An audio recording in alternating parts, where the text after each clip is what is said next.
twisty nature of Donington. We went to Snetterton, we went to the fast and flowing Thruxton, and now we're here at Oulton Park Island for the fourth round of the VMO TCUK 2023 season. Myself, Cameron Roger, and Zach Sweeney bringing you through the action and the three races that we're going for tonight. It's been a very tense start to the season. We've already had a race to be rescheduled. We've had some argy-bargy style racing as well. It's certainly been an interesting one. We look forward to more of that this evening. And Zach, we went from the fast nature to a bit more of a twisty nature today, a little bit more of an old school track. How do you think that's really going to reflect with the drivers tonight?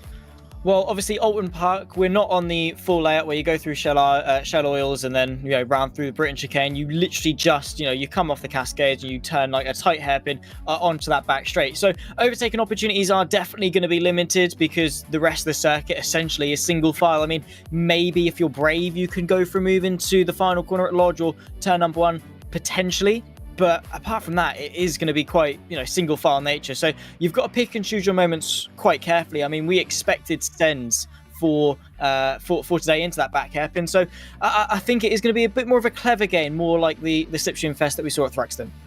And here is your championship standings, I should say. After the third round at Thruxton, Matt Richards is leading the way on 129 points, some 25 points ahead of Dan Herlock now. So that is more than a race victory.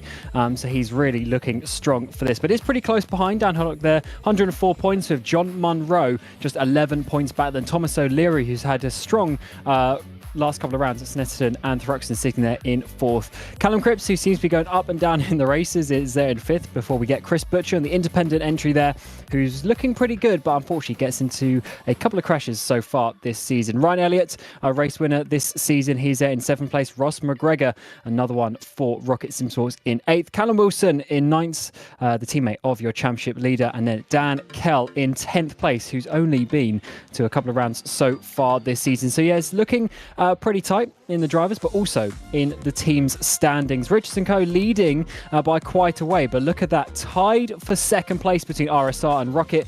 Certainly looking to be very close indeed. Of course, we still have quite a few rounds left to go, 7 in total, so 21 races. So a lot to be decided, but still, Zach, it's looking really nice, and we don't really know who's going to be winning just yet.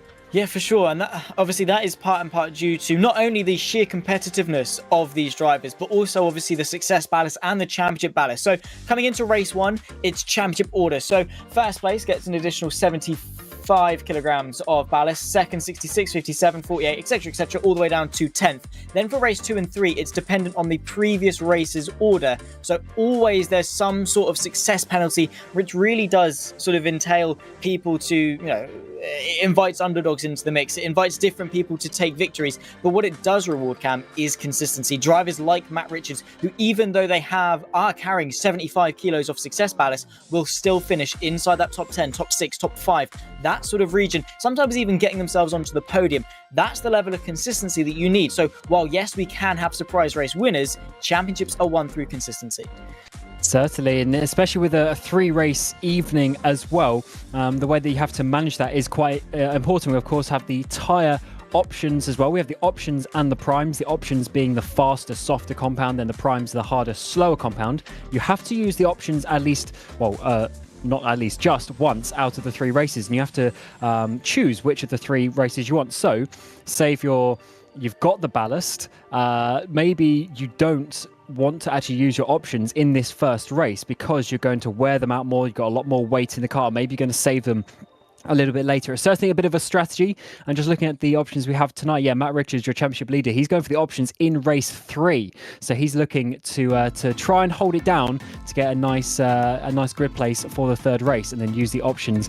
It's certainly, an interesting format, Zach, and we've been enjoying it so far over the course of the season. Here's where we've been to so far. Donington Park National to start the season back in May before going to the Snetterton 300 in June. And then to finish off June, we had Thruxton. And now in July, we have Oulton Park Island after a couple of weeks break before, of course, going through the other major tracks around the UK. It's certainly a great calendar and definitely enjoying it so far, Zach.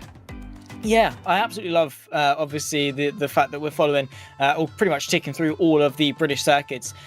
there are so many good ones to choose from in the UK, and we're going to go through all of them. I think with each race there is a new challenge, of course, but we will always going to have good action delivered, good racing delivered. Whether it is more strategical, whether it is more a driver circuit that isn't going to be too abundant at overtaking, it will still be a good evening of racing action because of the fact, obviously, that mistakes, consistency is going to be rewarded. So over the whole championship, it is going to be all about consistency, driving your way through, no matter what circuit we're at. But yeah, a good roster for our calendar, ticking them through, and we'll end sort of in the middle of October, which, the season is really well and truly underway. It is, and let's get some cars on track view. Just had the qualifying session not too long ago, and now the drivers just have a couple of minutes to get themselves ready for the race. Of course, a little bit more fuel in the car and everything like that, and also just making sure that you are prepared. Here's Sam Dowman. He's had some struggles so far this season, sitting down in 30th place in the standings, just 1 point to his name. Hopefully he can have a bit of a better time out of it today. Of course, it's a pretty tricky track actually here at Oulton Park. It's certainly an old school, it's a narrow one, a lot of undulating parts of the track, and it's certainly one that you can easily make a mistake, and the walls aren't too far away either. Yeah, it's a classic club style circuit. I mean, you've got track, grass, wall. Basically, that's the formula, and you're going to get punished if you make a mistake. Let's put it that way. I mean, even through the chicane, you're a millimeter away from quite a hefty barrier. Let's not beat around the bush. It's quite a hefty barrier. If you turn in too early, get a bit of oversteer, you tap that barrier, chances are your race is in the bin. So not only do you have to look out for the terrain, but you also have to look out for physical objects on the circuit as well to sort of avoid, obviously, other cars as well. That goes without saying. But yeah, for sure, it is a very much a driver's track. If you push the limits too hard and you overstep the mark, Oulton Park will chew you up and it will very firmly spit you back out. So consistency, as I say, is going to rule above all, but making sure that you do keep it nicely within the track limits, because sort of as we saw on the exit of Druids there, following on board with Callum Cripps, the way he ran quite wide, it's probably one of the easiest corners to do so. If you run wide there and you touch the grass, you are essentially a passenger. It's so slippery out there. So yeah, you've got to keep it within the track, but also try and go as fast as you can. And it's always a very difficult compromise to get right. Yeah, this is a newish format to me this season, coming into this TCUK for 2023. But it's been awesome to see actually just how the style of racing goes. But these cars are actually more complicated than you would actually think. Just looking at it, we also have the hybrid system as well, which is a bit more of a sort of push to pass so far as well, that we've basically seen it to be used by the drivers. They can use it 3 times a lap just for about 5 seconds each, for a total of 15. So it's definitely something that you have to think about. And the tyre wear as well is actually pretty huge. Even though we've got pretty short races, 15 laps around here, it's certainly the tyres will certainly start to give up, even those prime tyres, by the end of the race. There's definitely a lot of driver strategy that comes into this actually, and we often see the better drivers making a lot of progress during each race. We do, of course. It's a format that, as I say, promotes sort of surprise winners, and the success ballast, reverse grids, things like that really does promote surprise winners.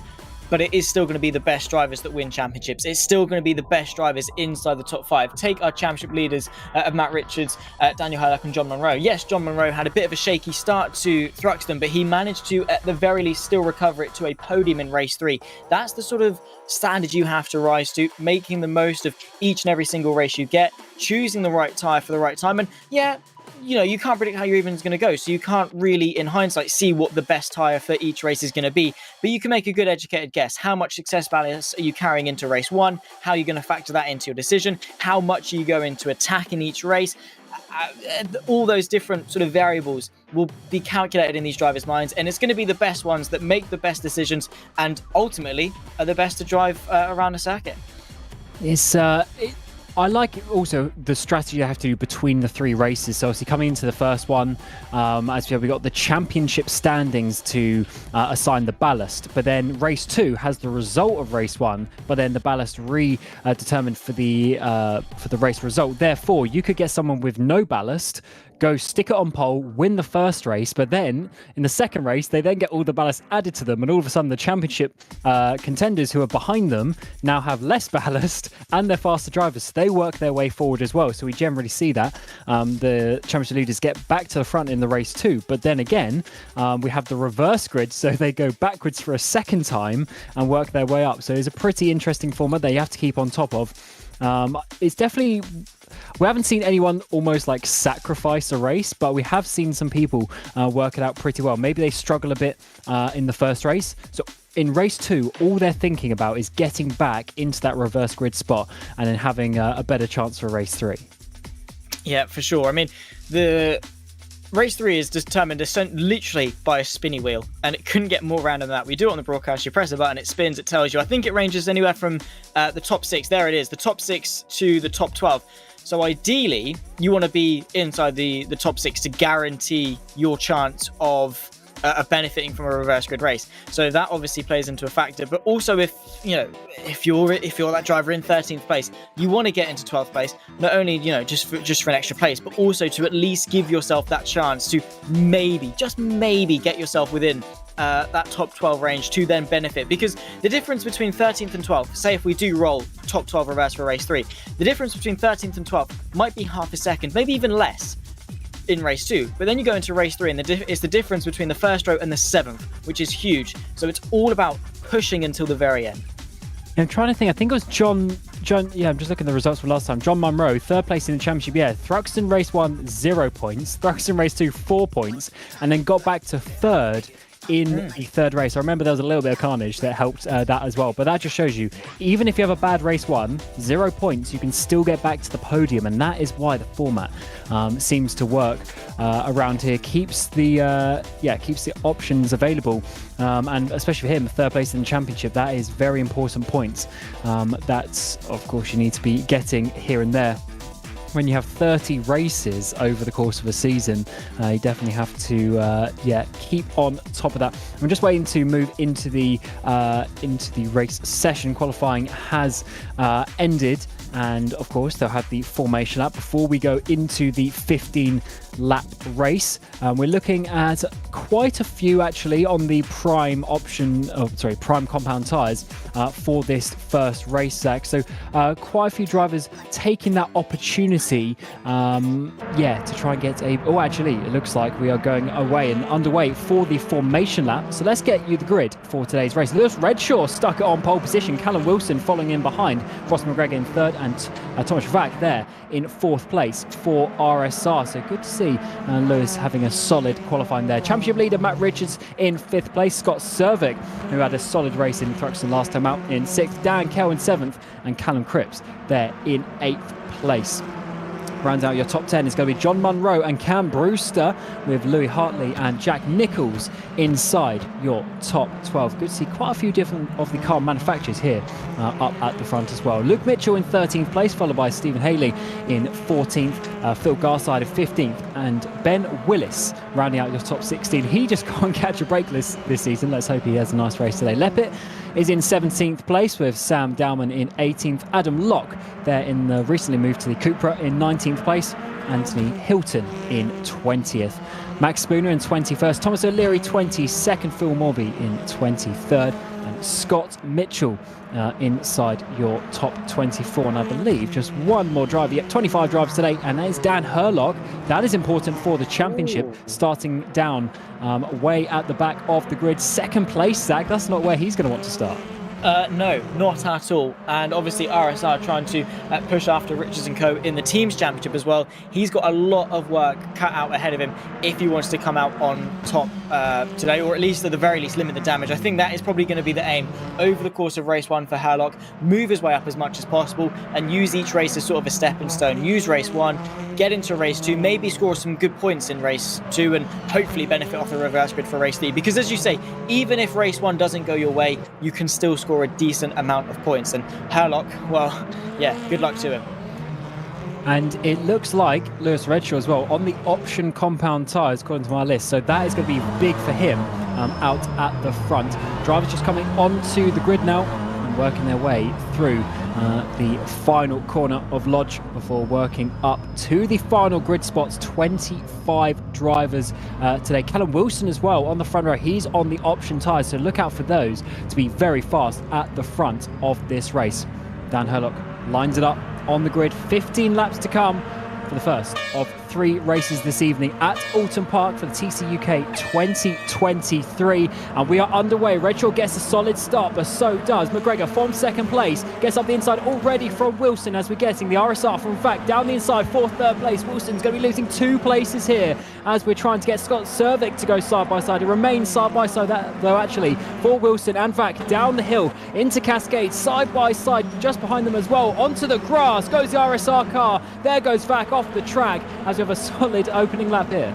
We do, kept nice and clean now into the hairpin. Of course, they don't complete the whole run in towards Shell Oil's outside line. Goes the forwards, and he's trying to get the long way around. Dan Kell trying to get himself up into 4th place. Matt Richards, by the way, qualified in 5th place with 75 kilos. He's worked his way up into 4th as well for good measure. Yellow flags in the background. I think Thomas Vac has still had some more issues, and it's been an abysmal start for him. Callum Cripps as well, trying to move his way to the inside of the chicane. He's got the Rocket Sim Sport alongside, able to etch himself up now into 7th place. A chaotic start, but for the most part quite clean. Well, yeah, nice opening lap here. So still trying to get to single files. That Dan Kell trying to go side by side with championship leader up towards Druids, and I think he might have actually been able to make it through. Yes, he has. Amazing move there by Kell to get up into 4th place. Of course, a bit less ballast on him as we get Richards now down towards the final corner at Lodge. Is he going to be able to go side by side in the braking zone? He's on the outside though, so he's going to have to sit there and try and get a run out across this start-finish straight. Bit of a gap actually forming ahead of them with a bit of a train now forming behind, so they need to be careful to not let the top 3 get away, but maybe that is what we're going to see with the softer option tyres on Wilson and Redshaw ahead, but certainly a strong opening lap there from Dan Kell. Yeah, absolutely. Moving his way up a couple of places. Louis Hartley as well, a little bit further down. This is the fight for 9th. Trying to close in on John Munro, of course, 3rd place in the championship, and looking to, at the very least, closing the gap to Matt Richards, obviously, with Herlock maybe having a lower point score this round. Who's that off? Is that Nichols, potentially? Yeah, I think it's Jack Nichols, 20 places now, gone down to 21st, actually 22nd. He's having all sorts of trouble, still can't get back on the track, halfway down the Lakeside Straight in towards the Island hairpin, and that is not how he would have wanted his race to go. Up the hill though, over the hilltop, down into his chicane. Looks like there the quartermaster car is going to be getting past Phil Morby a little bit further down. That was Adam Lock. Dan Herlock here, he's had a decent start up into 19th place so far, so making some moves, but he needs to be getting even higher if he wants to, of course, get up towards those reverse grid races in race 2. So it's almost a 2-race strategy he needs to do to get himself there up inside the top 12 at least. Now down in towards Lodge, we're going side by side. Cervic on the outside. We get Cripps up the inside. Can he make any sort of move? Yes, he can. Space left by Cervic and a nice clean move. Yeah, nice bit of camber on the inside of Lodge, so you can really use that to rotate the car. The way it dips back down as well really aided that inside line for Cripps, and Scott Sovic unfortunately has lost the place. Thomas O'Leary trying to move his way past Willis into turn number 1. Good place to get a nice up and under if you can. Get a nice late apex. However, you are halted in your progress. Thomas O'Leary has got a really good overlap side by side as they dip their way through the Cascades. Has O'Leary got the pace, or is it going to be fought by Willis side by side? He's barged out to the extremities of the circuit, but he's kept his foot in, and he's going to be rewarded by the inside line. Yeah, 4th place in the championship for O'Leary, so these are important positions to get himself up. On the inside now, in towards the hairpin. That's going to be a nice solid overtake for sure. Don't think you can defend around the outside then, certainly not, as Willis drops down there into that 13th place. So yeah, Leary, definitely some important places. Let's see a replay of this start. This is Thomas Vac there in the RSR car, replacing Ryan Elliott, I believe, today. Bit of contact almost there on the exit of the first corner as they try and work themselves into a position, but this is where it gets difficult. Through Denton's in towards Cascades. He's okay at this moment in time. Yes, just all on his own. Just goes way too deep there on the brakes. Has to go all over the grass and drop way down. It's a shame because Thomas is a very fast driver, but unfortunately, just a little mistake there. Yeah, a small one indeed. Matt Richards relinquishing the place to his teammate Callum Cripps into 5th place and just allowing him through in the black and white BMW, and Cripps is able to continue on. Is he going to fight Matt Richards too hard. He's I think just tucking him behind, probably the more sensible option. Obviously, Matt Richards is the championship leader, but he's carrying a heck of a lot more ballast than Callum Cripps is at this stage, so might be better not to fight. But another look, this is Vac on his rejoin. There's Max Spooner side by side with one of the Fords into the hairpin for the first time. Oh, wow. A nice little reverse entry for good measure, I suppose. Yeah, that was a nice little 360 there. Obviously not the fastest way to go through the corner, but certainly entertaining. And that is what we like to see in some ways. I'm trying to work out who that was. Unfortunately, I think it might have been Leppe or Hartley. Looks like in that car. Here's Cam Brewster inside your top 10. That's where he started. Hasn't been able to make any moves just yet. Got Hartley up ahead of him. Haley in behind, and of course O'Leary. But you can just see you get into these little packs, and this is where you have to try and work your way through, but it's so difficult to do so around a tight and twisty track. But it's certainly possible if you find the way through. Here's Herlock coming up through Watertower in towards Druid. Sometimes you can dive down the inside, not this time though. Gets actually quite a nice exit mid corner there. Can he get Phil Morby in towards the final corner at Lodge? It's going to be a bit of a dive if he wants to do so, but he's important positions to help his progress, but he is losing a bit of time here. He is, and for Dan Howlock, he really cannot afford to sort of waste too much time sat behind another driver. So he's got to take each driver as they come, get in front as soon as they can, because the problem with starting so far back not necessarily is how quick you are or how many cars you got to get through. It's more a case is that's almost into each other. Dan Howlock running a little bit wide, but it's more the field spread that you get to. Dan Howlock might well be one of the quickest drivers on track, but by the time he actually gets into a decent position, the rest of the field is gone. They're all spread out, spaced out. There's not really much that he can do, specifically in a short distance 15-lap sprint that we've got for 3 laps. So obviously Hurlock is teetering on the edge of some points. He's got to get himself into the top 15 to at least score a singular point, which isn't an unrealistic target, but I think at the very least points in race 1 is a good place to start. Go into race 2, gain a few more places, and then hope that you can benefit off the reverse grid for race 3 and salvage something from this evening. That has to be his aim. Louis Hartley, however, on the back of the Rocket Simsport car, potentially of John Monroe, and he is indeed, this is the fight for 8th place.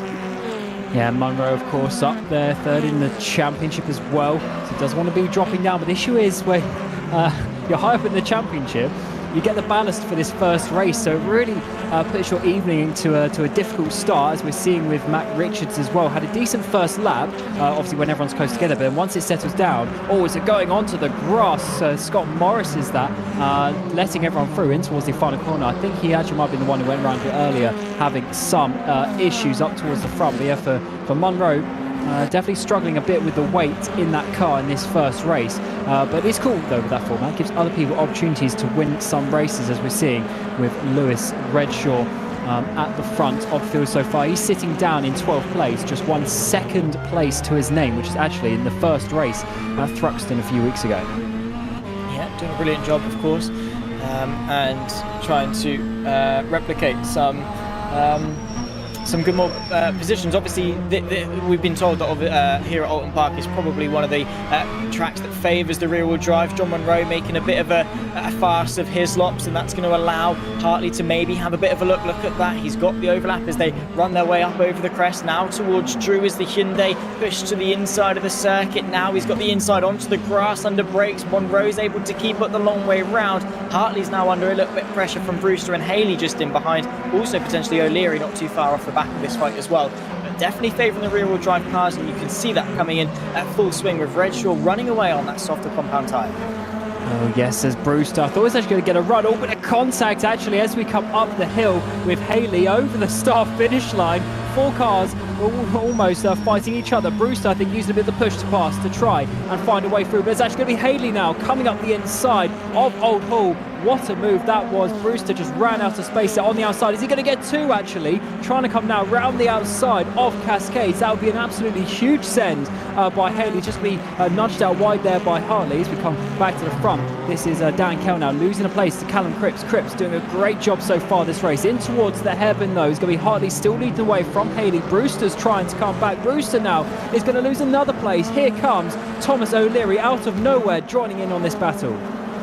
brilliant bits of battling going on here, and of course Oulton Park is a little bit scarce and overtaken. Opportunities inside line potentially for the Civic, and he's tagged the BMW round. Brewster sideways, O'Leary sideways. They've continued on in formation, essentially pointing the right way forwards. However, Ben Willis is one to capitalise on it. Also Lepitt, I think, in the background as well, trying to get side by side with Brewster. He does exactly that. Always difficult to make a move into Druids, but he's going to get squeezed from Brewster, who's definitely not going to be too happy and driving with some desperation for sure.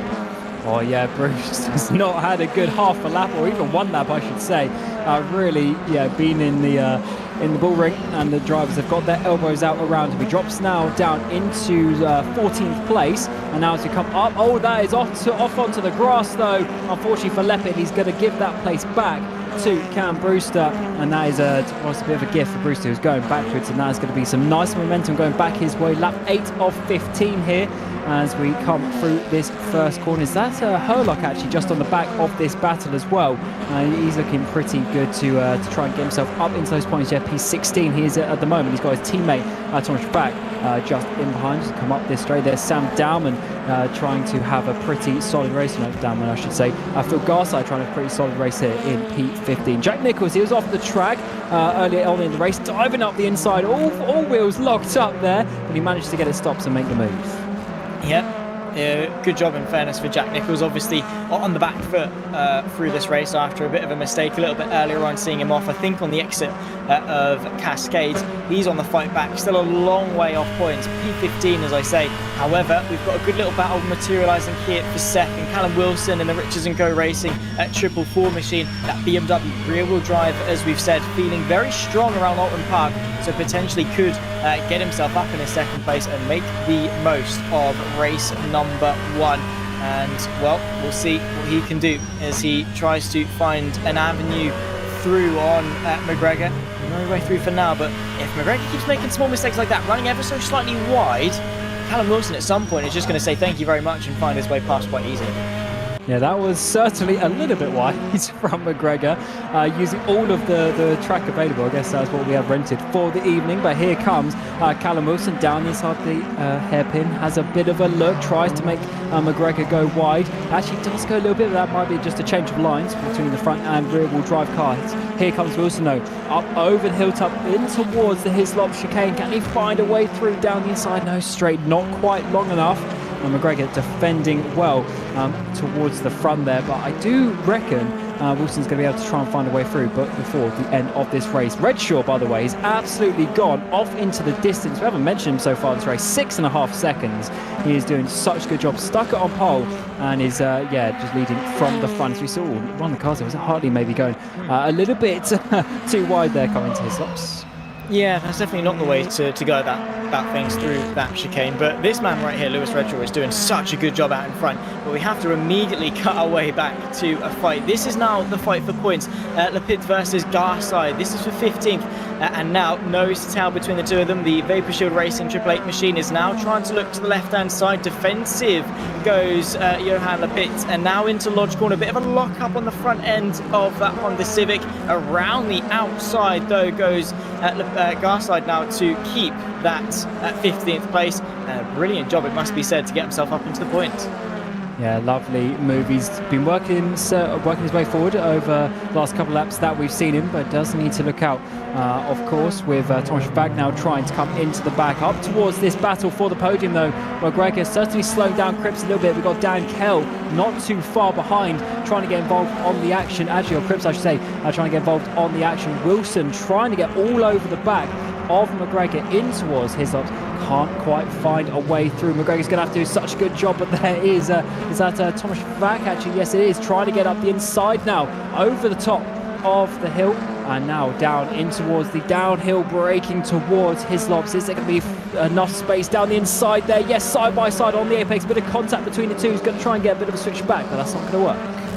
Not quite able to. And now look at this. We've got 3 cars all in the contention for second place, and McGregor has got his work cut out for him if he wants to keep second place in the final third of race number 1. Callum Cripps trying to get himself up onto the podium. The two teammates potentially going to go fighting for P3. He does exactly that. Wilson is under pressure as Cripps pulls to his right-hand side, inside line for turn number 1, but he's managed to work his way through. Cripps has had some sensational pace this race, and I think he's probably, and I think Wilson is in agreement with this one, the one to lead the charge against McGregor. They can both attack and make that Simsport car feel so isolated.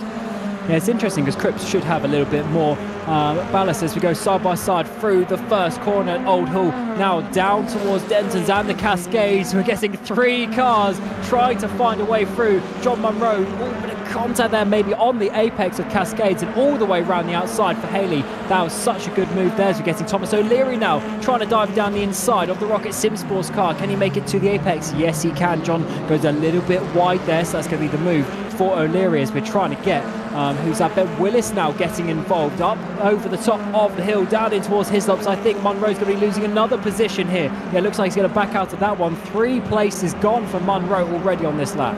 Yeah, not great. And it's when you've got nose-to-tail racing like this, it's all about momentum, it's all about rhythm, it's all about keeping that speed up, keeping that confidence up. And similar in karting, essentially, as soon as you're overtaken once, you're vulnerable. The drivers behind smell blood in the water and they will come for you. And it's very easy once you lose 1 to lose 2, 3, maybe even more. So unfortunately for John Munro, he's found himself well outside of the top 10. Kind of the silver lining to that is that he won't have any ballast applied for him for race 2 and might be able to work his way forward over the course of that one, which also for him is the race that he's running the softer compound tyre. So maybe it's not all over for John Munro for the remainder of this evening. However, our attention firmly on this fight for second. Redshaw is gone. He's run away with things up in front. It's a fight for second, and McGregor is trying tooth and nail to keep the 2 Richardson Co cars behind. And he's doing a good job of it, all locking up though. Seen that a few times. Now Cripps gets an awesome exit though, but the rocket car just pulls away a bit on the straights. Intriguing to see that as Cripps is, he's really doing a solid race so far, getting past his teammate there and now trying to get onto this second place, but just shows you how difficult it is to overtake around this Oulton Park layout. As we've seen even further back, the battles continue. Here's Cam Brewster, went down to 13th place. Can he make a move on John Munro himself? Up into Hislops? No, not this time around. Dan Herlock's going to be putting pressure on him to do so. Those are the 3 of them try and get themselves up towards that important P12 they'll be looking for later. Yeah, absolutely. That's the best case scenario essentially for Everfirst Grids. As we say, we spin the wheel. It's anywhere between 6th and 12th. Not caring about that whatsoever though is Cripps. He's up in a second place and now it's a Simsport sandwich with Richard and Co red either side of him. Cripps leads this train in second with now Wilson's turn to maybe find a way past the Rocket Simsport machine just in front of him. A little bit wide, and now the BMW puts his foot down. He pulls alongside the downhill run through the Cascades. It's going to be the outside line, but that rear wheel drive might be able to see him the long way round. McGregor's able to hang on for now. Yeah, even with that advantage around that sort of corner, it's so difficult to go around the outside there. Just narrows and pinches you right on the exit as McGregor holds it to the inside there, holds onto that podium place. But there's actually a whole queue of cars coming as here's Jack Nichols on his sort of return from the grass that we saw earlier. There's another place, bit of contact, but he's up into 17th. And this is also now the Richardson Co driver down the inside in towards Hislops. Bit of a contact there is made as the lock-up from the BMW. And that is Callum Wilson now, who's going to have Tankel all over the back of him. And he's got Ross McGregor hold him up, flashing off the headlights, trying to find a way through. He knows he's the faster driver, but McGregor has been doing such a good job defending so far this race. He's making that car twice as wide as it actually is, and it's so impressive. But look now, oh my word, how has he dragged this many cars into this fight? And that's how easy it is to slow people down here at Oulton Park. If you can defend the right places, McGregor is doing exactly that. Into the final corner here at Lodge, and he's able to park it on the apex quite nicely, so much so that Wilson can't really do much to find a way past McGregor, fighting tooth and nail for this podium. And he's actually done himself a lot of favours because now Kellen Richards are in the mix. They're going to fight amongst themselves, side by side. The Ford sends the move. There's a bit of contact, but if these guys start to fight, McGregor can try and run away in front. Kell making that contact. Oh, here comes Matt Richards round the outside of Cascades. He's going to try it, and that will be a huge move if he can do so. But no, Dan Kell just about squeezes him out. Actually, does he? I think Richards has got alongside. No, he hasn't. Down in towards the hairpin, though. It's going to be McGregor and Wilson side by side. Who is going to come out on top? It looks like it's going to be McGregor. He's doing such a good job defending, but all this is doing is letting Cripps get away for that second place. And now it's all down. 5-car battle for the final place on the podium with 1.5 laps to go. This is what TCUK is all about. And look at all the different manufacturers in there, different teams in there. Awesome display of driving. The drivers just need to, of course, find the all-important way through Ross McGregor. So far, only one person has done that this race, and that is Cripps.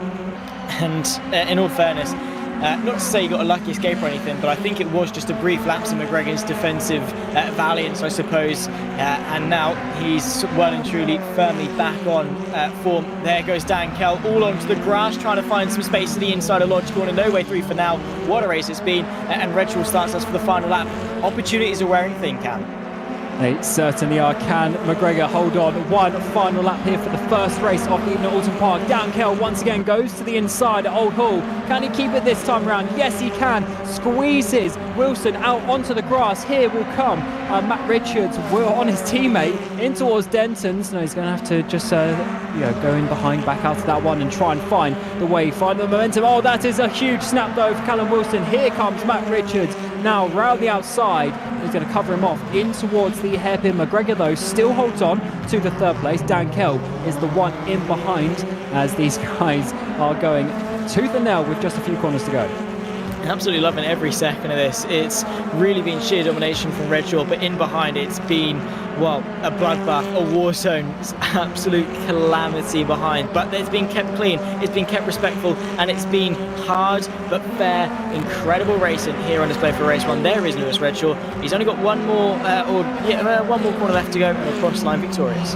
Or as Dan Kell's going to try and get up the inside of Druids. You don't always see a move there, but I think he's going to get himself up onto the podium with just one final corner to go. But at the front, it is Lewis Redshaw to come across the line and take victory here at Oulton Park for the first race of the evening. As we're going to get at Matt Richards diving it down the inside. Can he get himself up into fourth place? Yes, he can. McGregor's going backwards here as we're going to get Wilson come past as well. Up towards the line, 3 wide. Who is going to get fourth? It looks like it's just going to be Richards, but who was going to get in behind? It looks like it's McGregor on the timing screens ahead of Callum Wilson. Cervic will get 7th place. What a finish there for the first race.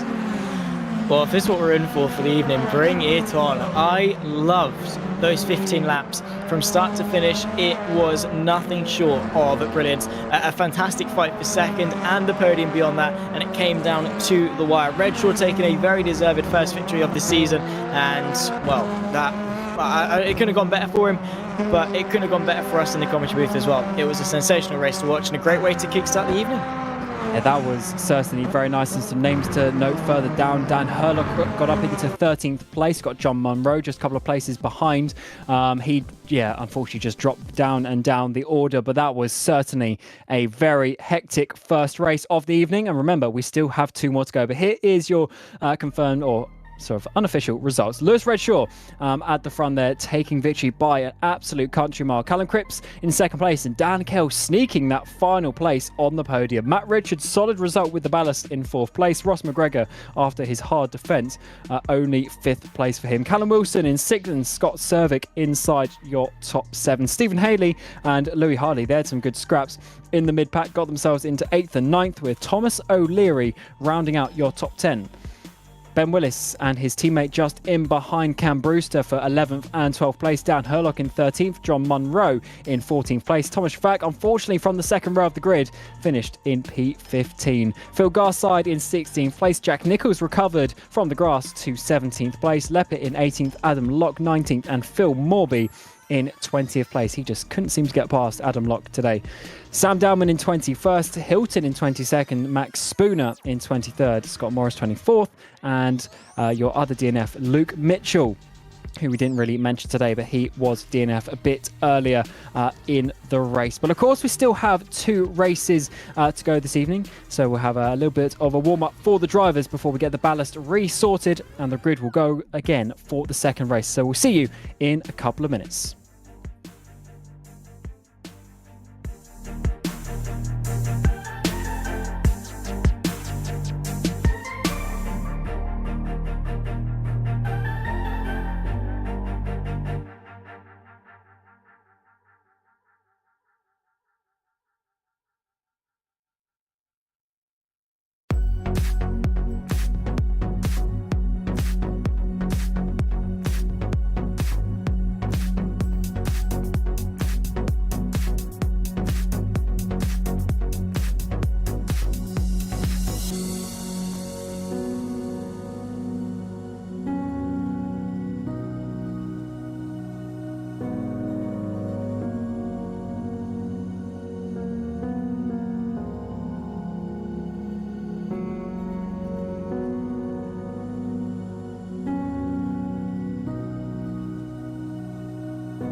Welcome back to Oulton Park. This is the second race of the evening for round 4 of the VMO TCUK for 2023. Myself, Cameron Roger, and Zach Sweeney are bringing you through the action for today. As ever, we come to the second race, which is basically the result of the first race, but the ballast is reordered to everyone in their order. Formation lap about to start. Drivers just griding up, and Zach, that was certainly a very hectic first race of the evening. But the ballast is reordered now, so I wonder if we're going to see some things flip on its head and some of the faster drivers come through from the back. But actually, first we'll get to the grid. Lewis Redshaw and Callum Cripps on your front row, with Dan Kell and Matt Ridges on your second row in behind. Look for them to try and battle for victory today, with some big ballast now for Lewis at the front. Ross McGregor and Callum Wilson inside your top 6. They had an awesome battle across the line there. Scott Cervic in 7th and Stephen Haley inside your top 8. Louis Hartley in 9th place, and Thomas O'Leary makes good progress there in that first race. He gets himself up into P10. Ben Willis and his teammate Cam Brewster round out your top 12. Dan Herlock making some good progress. He needs to get himself inside the reverse grid places, and so does John Munro there from 14th place. Thomas Vack in 15th and Phil Garside in 16th place. 17th is Jack Nichols. He'll be looking to avoid the grass this time, with Leppert in 18th. Adam Locke and Phil Morby round out your top 20. Let's hope Morby can actually find a way through Adam Locke this race. Sam Dowman in 21st, Anthony Hilton in 22nd, Max Spooner 23rd for your DNFs from last race. First of all, Scott Morris will be starting in 24th, and then from the back will be Luke Mitchell in 25th place. And Zach, what's your expectations now that the ballast has gone front to back? We've seen Redshaw, he's now got 75 kilos extra. I don't think he'll be able to put a 12-second gap this time. No, and that's no offence to him. And also, let's not forget that his race one was his race on the softer option compound of tyres. So now he's going to be struggling ever so slightly more, and is not only carrying ballast but also on a harder compound tyre. So it's going to be difficult for him to keep that lead, but he's in a BMW. Rear-wheel drive cars do seem ever so slightly stronger than their front-wheel drive counterparts. So I wouldn't say it's impossible. I wouldn't say the win for Redshaw, but absolutely a good result still. Top 10 is more than doable, I think, for a driver of Redshaw's calibre. He showed that with his pace over the course of race 1. All he's got to do, essentially, is what McGregor did over the course of race 1, and defend like crazy. And, well, it's easy as that, isn't it, Cam? Absolutely. We've got a couple of option runners for this. We've got Jack Nichols, Cam Brewster, Ben Willis, Dan Herlock are the ones to look out for.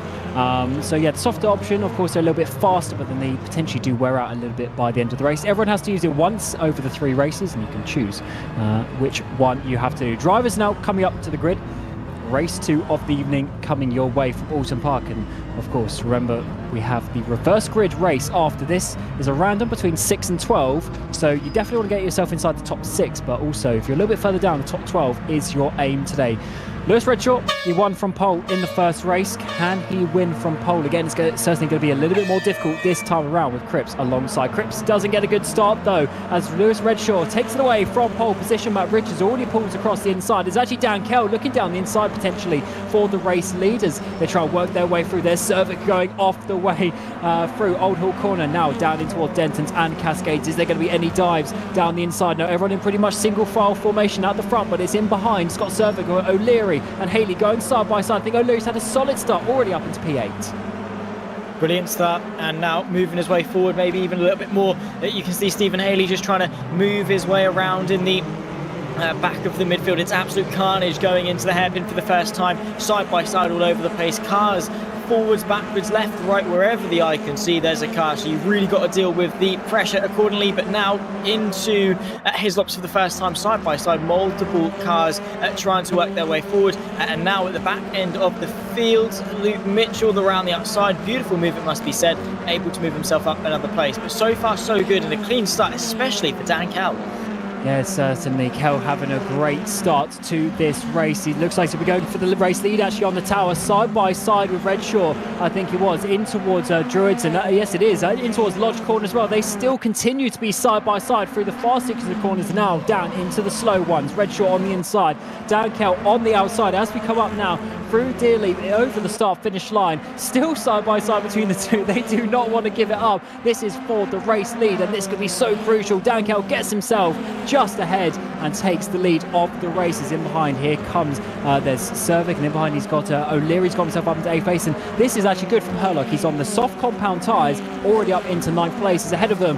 More overtakes as Cervic goes down in towards 8th place, and now around the outside here comes Herlock drifting it in his RSR car. Awesome scenes here at Oulton Park. Absolutely, and he's actually able to keep the momentum up as well. So a bit of a slide, but it's not really phased him at all. Dan Herlock, let's remind you, qualified last for race 1. He's now at the opening stages of race 2, well and truly inside the top 10, and in a good place actually for that reverse grid placement, also up there in 8th place. Side by side here is Louis Hartley under a little bit of pressure from Ben Willis into his laps, late on the brake for the BMW, able to get himself alongside, takes the car all the way to the outside of the track, narrowly missing the barriers and the grass for good measure as well. And now it's all about momentum. Hartley being overtaken very quickly, has to look in his rearview mirrors because Brewster, well, he's going to be looking for a way to find a way past as well.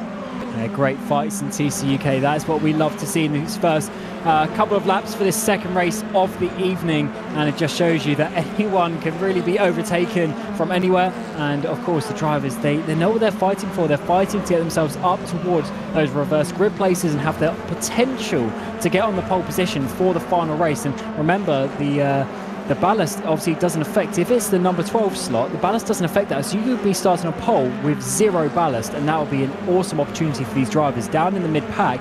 Those extra points in the championship could be big. Cripps has gone off though.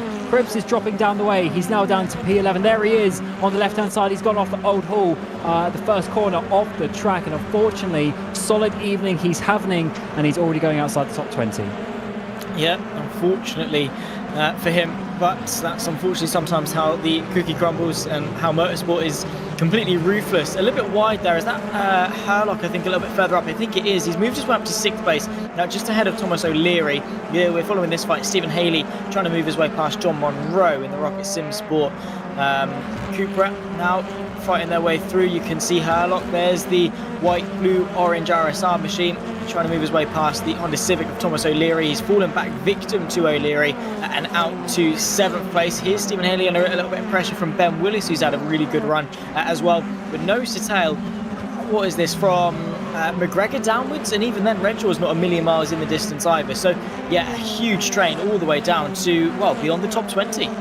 Yeah, this is awesome. When you see, obviously, the ballast at the front, and it sort of slows down the front drivers and everyone in behind starts coming in. But as you say, massive train, and you just need to pick up these positions one at a time. New best lap time for Dan Kel at the front. He's pulling away, and in behind, this is where all the action is. Haley is in 10th place, but in behind, who's going to be in 11th? Coming in towards turn 1, looks like it's going to be Ben Willis sliding up the inside there and getting himself past Louis Hartley. Awesome battles up and down the field. That's what we like. Coming through Cascade, some side-by-side battles a little bit further down. Herlock's got himself back ahead of Thomas O'Leary for 6th place. John Monroe up into 8th as well, as the battles continue here at Oulton Park. They do, and they've got no sight of ceasing. Herlock darting the move to the inside of Wilson. We expected centre the hairpin. It's exactly what the RSR machine is bringing. Herlock is absolutely flying, not wasting any of his opportunities here today. And again, while it was a slow start in race 1, he's moved his way forward and already inside the top 5. And in all fairness, the fact that he's done it quite so early, Cam, the field hasn't had enough time to spread. They're not a million miles apart. He's only got a couple of attempts to McGregor, then a second to Redshaw, a couple of seconds to Richards, a couple of seconds to Kel, and he's still got 2/3 of the race to do it. He's on the soft compound tyres, and this is the perfect opportunity to signal how the strategy works. Obviously, I don't know if he meant to obviously start at the back in race 1, but either way, obviously being at the back, that's actually helped him because he could work his way up in race 1, have no ballast for race 2, then be on the soft tyres again and work his way even more, because the soft tyres seem to be so much faster around here. Coming in towards Old Hall Corner, always as they can. Brewster there trying to get up the inside like his teammate did last time around, but Hartley defends. Bit of contact between the two, as now Brewster actually, he needs to look out. He's got Thomas Vag up. Oh, Thomas Vag, he went off with this corner in the previous race, managed to hold on to it this time, but certainly getting quite wiggly there through Denton's. Yeah, easily done. Oulton Park is such a tricky circuit, and well, these guys are so competitive. They're pushing the limits as much as they possibly can to extract the most they possibly can out of the car, and sometimes you do get a couple of scary moments, and sometimes even more than, as we looked over the course of race 1, a couple of people overstepping the mark a little bit too much for what their car could handle. We ticked through a third of the race through at lap 5 of 15, and the top 2, Dan Cowell, Matt Richards, only separated by 3/4 of a second. The fight for the top 5, the fight for the podium racing on as well.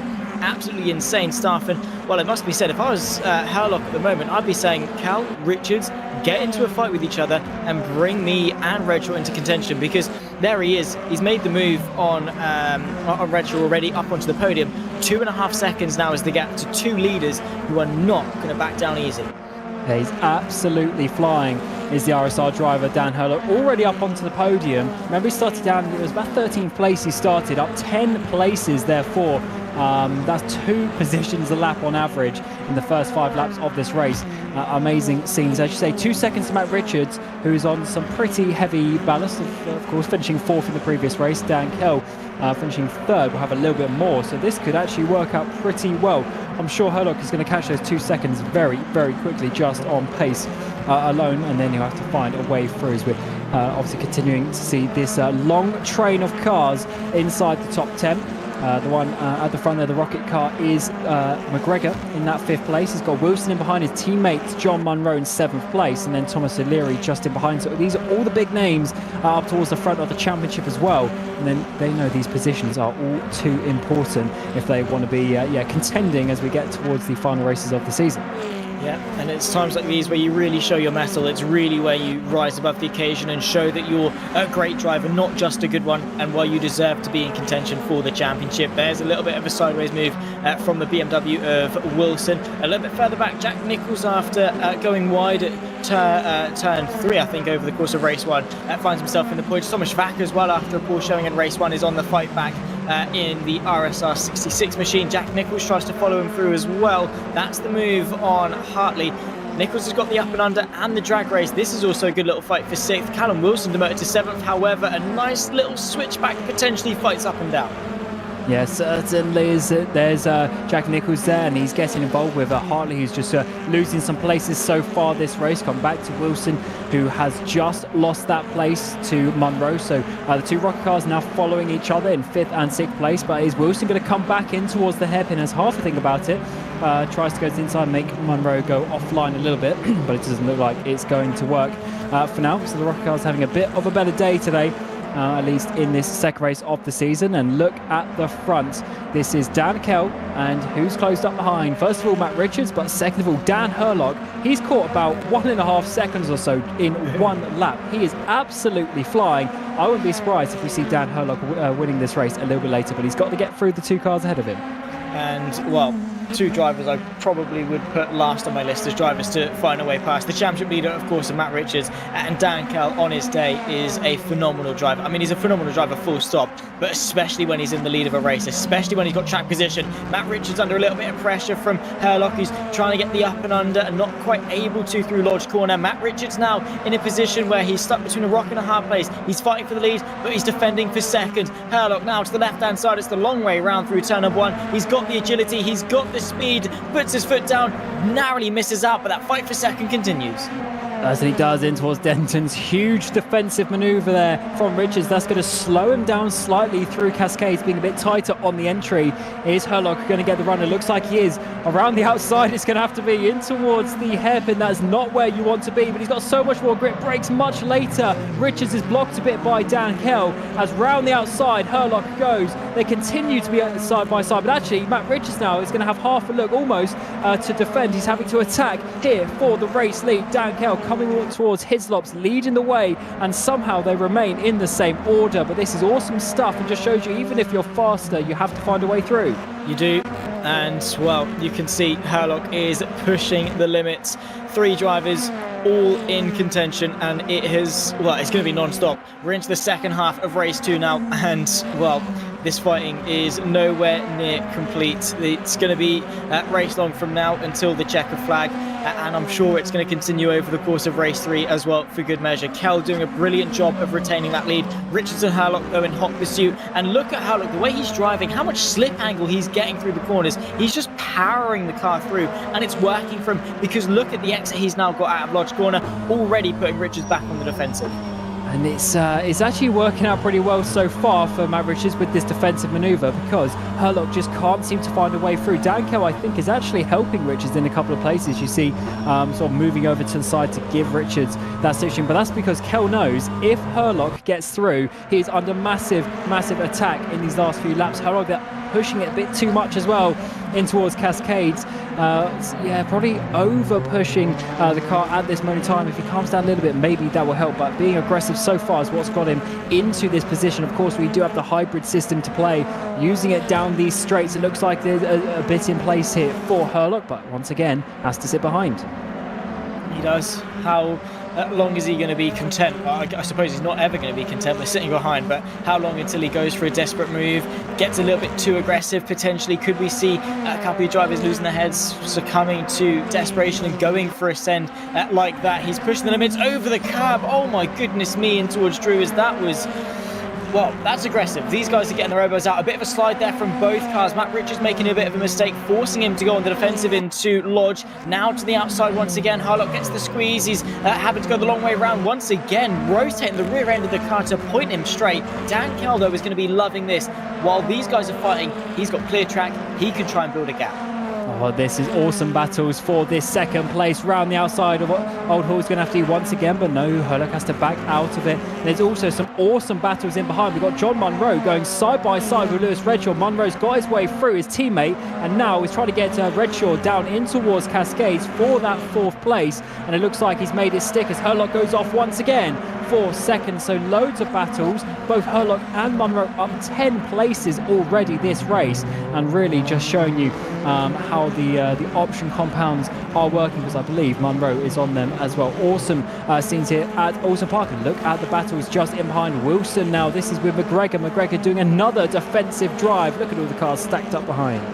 He's really good at it. He's getting a lot of defensive experience. That's Willis, I think, to the inside of Sovic between Hislops. That was millimetres from the barrier, I think, from Sovic and Willis. It's a good attempt, but, well, no cigar for him there. Stephen Haley now onto the back of him. Had to tap the brakes ever so slightly as to avoid running into the rear end of Willis, and now he's lost a bit of momentum. That is going to invite Brewster to have a bit of a look. Oh, that's wide. That's the last thing you want to see. Willis says thank you very much, and Sovic is slow. I thought he was going to be going off the track, but he's managed to hold it on. However, there's that 3 cars going down the inside of Cervic, pretty much in towards one car. Actually, no, Cervic's there on the outside. He's trying to hold on to it through Lodge and up through Dearly, as we're getting Thomas Vack and Jack Nichols trying to get involved here in the background. 5 cars all following each other, 5 laps remaining as well here for the second race of the evening at Oulton Park. Nichols dives it up the inside, manages to make through Cervic, probably squeezes him a bit wide there as well. Cervic to be having to hold on in defence from Thomas Vack behind, and it just shows you how aggressive you have to be to make these moves stick. You have to be assertive and just show your position on the track. Here is Thomas O'Leary now trying to find his way through Wilson. He's having a pretty solid day too. He is indeed. He's doing a really good job making up places in both races and showing some good pace as well, which is always most important, and, well, potentially still more to come for the evening. Final third of this race, lap 11 of 15 here at Oulton Park Island, and, well, we're going to take a look as to how things happen. This is Matt Richards with Herlock to his left-hand side. A little bit of contact sent him sideways. He did a really good job to hang on to that, to be fair, Cam, because when you get that sideways, specifically at a corner where it is as punishing as that on the exit, it's so easy to just become a passenger in the car. And in all fairness to them, great car control to keep the cars under wraps, but it's not going to stop them from fighting. They are not shying away from this. Round the outside, Dan Herlock for second place. Richards is going to squeeze him out onto the AstroTurf. Side by side, they come up the hill. Hybrid in place, I'm sure. And it looks like Herlock is going to be finally taking that second position. He had to work for it. So many contacts with Matt Richards, and now the win is in sights as well. Already catching up to Dan Kell in pretty much one corner, up towards Denton's through Cascades. And it'll be the straight and the island hairpin as well. That's going to be the all-important overtaking place. I wonder if Herlock's going to go for it straight away. Yes, he is on the exit already. Kell defends to the inside, down towards the hairpin. Is Herlock going to go around the outside? Yes, he's going to try it. Kell's going to squeeze him out wide to try and get Matt Richards to come in. 3 wide almost on the exit. It's going to be, as we now see it, Dan Herlock will be trying to find a way through. He's been doing it for 12 laps so far. Just one more position it will be for the race lead around Hislop's. He's going to take the lead under the brakes, slides his way through, but he somehow holds on to it. I don't know how. He was meters away, less than centimeters, millimeters away from the barrier there, sent in deep, and Dan Kell almost looked to go for the switchback.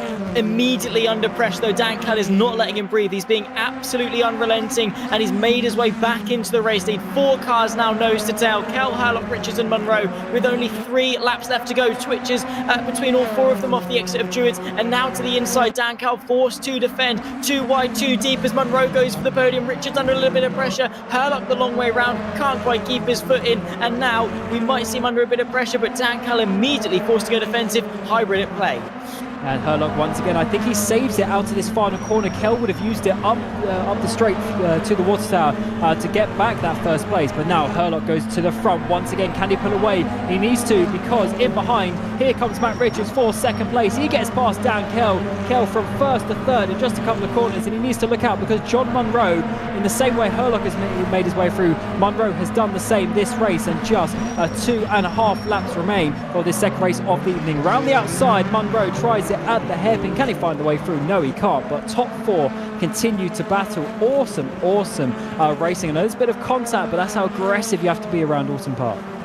You do. It's in all fairness, there's a little bit of rubbing, but it's it's not been sort of anyone spinning out or any drastic things like that. It's more just door to door, a little bit of argy-bargy, rubbing his racing sort of thing. No harm done, and we're absolutely loving this. There's no malice intended. These guys are just absolutely on the limit, giving it their all lap after lap after lap. Herlock now though, with his sheer pace, with the softer compounded tyres, has been able to stretch the advantage now nearly onto a second. It's flirting on the edge there with that. And now Dan Kell, unfortunately, after what was a really good pace, might have just pushed a little bit too hard and has run out of steam. John Munro around the outside. He's tried it on already this lap, but he's done it around the outside of Lodge, kept his foot in. The only thing with that, Cam, is that if you can keep it there, immediately you have to go to the outside of turn 1. Unfortunately for John Munro, it's the worst case scenario because Dan Kell's got the speed to get up into third. There's Herlock though. I have to say, I'm really impressed with his pace. It just must be said, where was this in qualifying? Yeah, I don't know if he had a penalty. I have to try and check the penalty list. Maybe he had something from that, because his pace today has been absolutely ridiculous. Here comes O'Leary. What a move. They'll be up the inside of Cascades. Get past Ross McGregor. McGregor onto the grass a bit as well, as in behind comes Ben Willis, who's having one of the best rounds we've seen so far this season. All the way round the outside off Ross McGregor. It's going to be a bit of contact. That's going to help him. And also his teammate, Cam Brewster, now is going to get the run up towards the hill, down now in towards Hislop. So breaking around the outside seems to be very good today. Might be blocked off a bit by his teammate though, side by side in towards the chicane. McGregor's going to push him onto the grass. Can Brewster hold on to that position? He'll be 9th place if he can get past, but no, he can't, as McGregor somehow holds on to that one. Yeah, somehow. He's really been driving on the limit for the entire evening, in all fairness. How he's gotten away with half the stuff he has, I have absolutely no clue. Cam Brewster on the back of McGregor, who's pushing tooth and nail in order to defend each and every single position that he's got. And now he's to the left-hand side, the BMW, the 39 machine, trying to go the long way around, gets the switch back, he gets the later apex, but is it enough oomph up the crest now to start the pit straight? He's now managed to get a little bit of an overlap, maybe a bit of hybrid deployment to start the final lap of the race. The fight for ninth definitely raging on quite nicely, and well, around the outside, some shady start from McGregor, unfortunately not been able to keep it, and Nichols says thank you very much. A great recovery for Nichols to be inside the top 10. So crazy how you can so easily almost hold on to the places, but at the same time, if you just make one small mistake, actually McGregor, you end up losing 2 places just like that. It's so easy to lose him. As we're on to the final lap already, in towards the hairpin. Here comes Thomas Vack around the outside of McGregor as well. I think McGregor's going to be able to hold on to this one. Dan Herlock at the front, 3.5 seconds he's managed to pull away. Such a huge pace advantage on those option tyres, which just shows you how quick they are. And there's a lot of the top drivers actually on the options for the final races. Willis there is making some moves. He's up into 7th place ahead of O'Leary.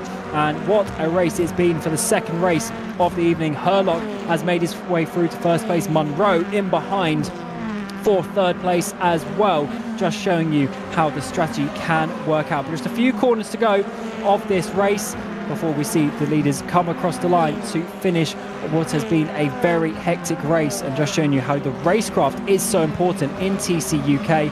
And across the line it's going to be Dan Herlock to take victory, Matt Richards in second place, Munro in third, Dan Kell in fourth, Redshaw from the pole drops down into fifth place, Callum Wilson in sixth. We didn't really talk about him too much this race. Ben Willis will take seventh place, O'Leary, Brewster and Nichols will round out your top 10. And Zach, that was a very entertaining race, and that is basically why we love this format TCUK. You get that sort of weight ballast coming into effect. The drivers at the front are a bit slower, and it just brings in all this action.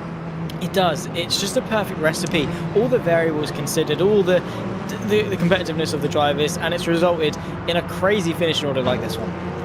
Yeah, Dan Herlock there taking victory from Matt Richards, with John Munro rounding out the podium. A much better day for John Munro than he had last time out at Thruxton. Dan Kell will be disappointed to drop off the podium, but still a solid fourth place from him. Lewis Redshaw in fifth, Callum Wilson sixth, Ben Willis, Thomas O'Leary and Cam Brewster had an awesome battle there at the end for 7th, 8th and 9th and 10th place. Jack Nichols, that is a lot better from him so far this season. 11th place, Ross McGregor. Once again, I think he's going to be disappointed. He's had a couple of good opportunities, but has dropped down at the end of both the first two races this evening. Thomas Vack in 12th place, Stephen Haley in 13th, Hartley 14th, Callum Cripps, unfortunately after that off at turn 1, ends up in 15th place. Garside, Cervic, Lock round out your top 18 with Leppit and Dowman inside your top 20. After 15 laps here at Oulton Park. And on the final page, we've got Morby, Hilton, Spooner before the DNFs of Mitchell. That's a double DNF from Mitchell, and also Scott Morris. That's not the way they would have wanted their evening to go.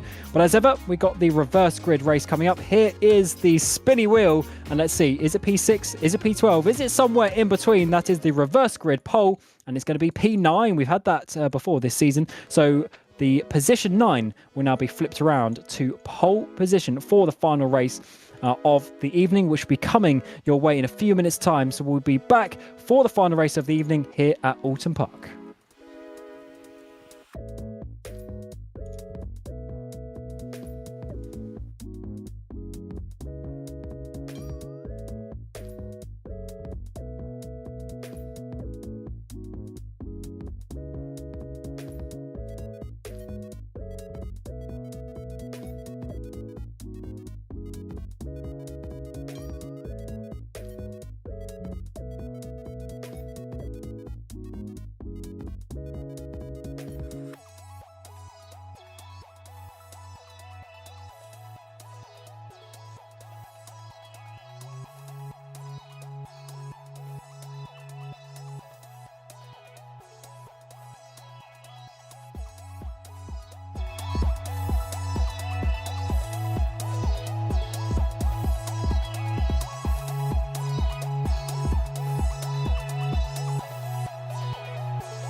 Welcome back to the third race of the evening here at Oulton Park for TCUK 2023. The drivers are gridding up for the reverse grid race. Just before we went to the break, we found out it was going to be the top 9 that would be reversed from the result of the previous race.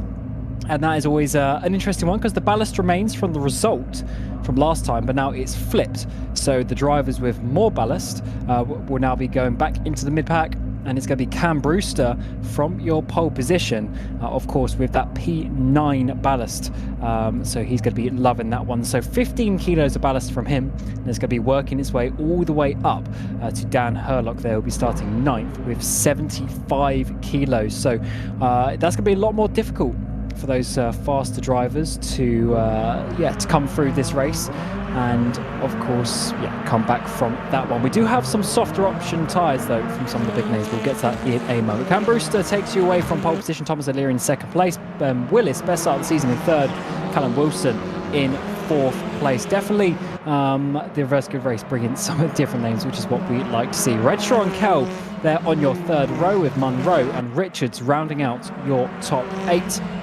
But of course, we go all the way up to Dan Herlock, so he's going to have the maximum ballast, but starting in 9th place. That's going to be difficult from him. Jack Nichols just missed out on the reverse grid pole. In 10th place, McGregor and Thomas Vack inside your top 12. Stephen Haley, Louis Hartley inside your top 14. They've been having a good ding-dong. They've been side-by-side pretty much all evening. Cripps and Garside 15th and 16th. Cripps not making too many moves in that previous race. Cervic in 17th, Adam Locke in 18th. And then Leppit and Dowman round out your top 20 for your 25 drivers today. Towards the back, we've got Morby, Hilton, Spooner, before we see the drivers who DNF both races so far of Luke Mitchell in 24th place. Then it should be Scott Morris, yes, in 25th. Rounding out your final drivers in Zach. It's certainly been a hectic evening of action, I should say.